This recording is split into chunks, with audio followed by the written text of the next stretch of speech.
Matapos maantala ang diskusyon sa DPWH budget, ay natapos na ang deliberasyon ng Bicameral Conference Committee sa 6.793 trillion pesos na panukalang budget para sa 2026. Ayon sa DPWH, pagkakasyahin na lang nila ang inilaan sa kanilang mahigit 500 bilyong pisong pondo. Nakatutok si Bea Pinlac.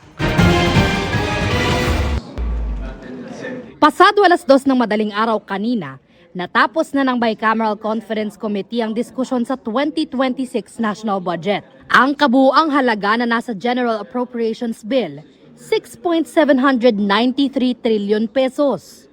Sa halagang ito, nasa 529.59 billion pesos ang pondo ng Department of Public Works and Highways na mainit pinagdebatehan sa BICAM. Umabot pa sa deadlock nang umapela ang DPWH na ibalik ang 45 billion pesos na tinapyas ng Senado batay sa isinumite ng kagawaran na halaga ng construction materials. Matapos makapagsumite ang DPWH ng mas tumpak na halaga, may ibinalik na pondo pero hindi ang buong halaga. Indeed,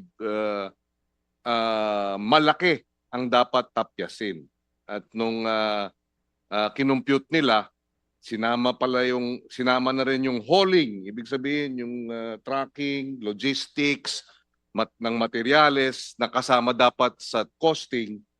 Ayun, lumalabas hindi 45 kung hindi 20.7 ang overprice. Sa halagang ito, 16.52 billion pesos ang inilipat sa PhilHealth. Ang national government ay hindi ho nagre-remit ho ng tama sa PhilHealth. Dapat po ang remittance ng PhilHealth for 2026 is 69 million pesos, 69.7 billion pesos. Ang na-remit lang ho o i-remit o ibibigay lang ho natin through the GAA is 53.2 billion pesos. May 16.5 billion pesos na kulang. Yung natipid ho nating 20.7 billion, 16.5 billion ilalagay po sa PhilHealth. Natitira naman po na 4.2 billion dahil po maraming mga lugar ang nasalanta, marami ho tayong mga lugar na tinamaan po ng bagyo or earthquake, ilalagay naman po yung 4.2 additional sa NDREAM Fund.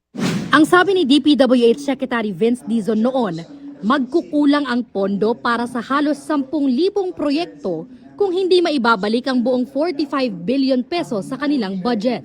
Pero ngayon, sabi niya, pagkakasyahin na lang nila ang pondo. Okay lang yon.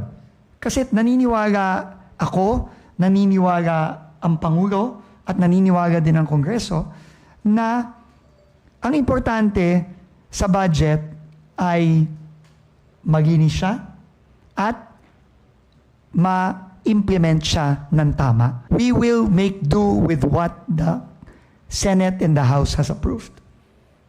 Gagawin natin yan.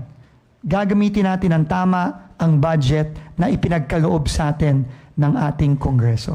Nakapasa rin sa BICAM ang mas pinalaking budget ng kontrobersyal na AIX o ang Assistance to Individuals in Crisis Situation na nasa ilalim ng DSWD. May 63.9 billion pesos budget ito. Tinaasan ng 32 billion pesos para di na raw kumuha sa unprogrammed budget tulad ng mga nakaraang taon. Isasama na rin kasi sa AIX ang mga beneficiaries ng AKAP o ayuda para sa kapos ang kita program na tatanggalin na at hindi na popondohan. Kontrobersyal ang AIX dahil may mga nagsasabing naghihikayat ito ng patronage politics dahil inaakala ng mga beneficiaries na utang na loob ito sa mga politikong kasama sa pamimigay ng pondo.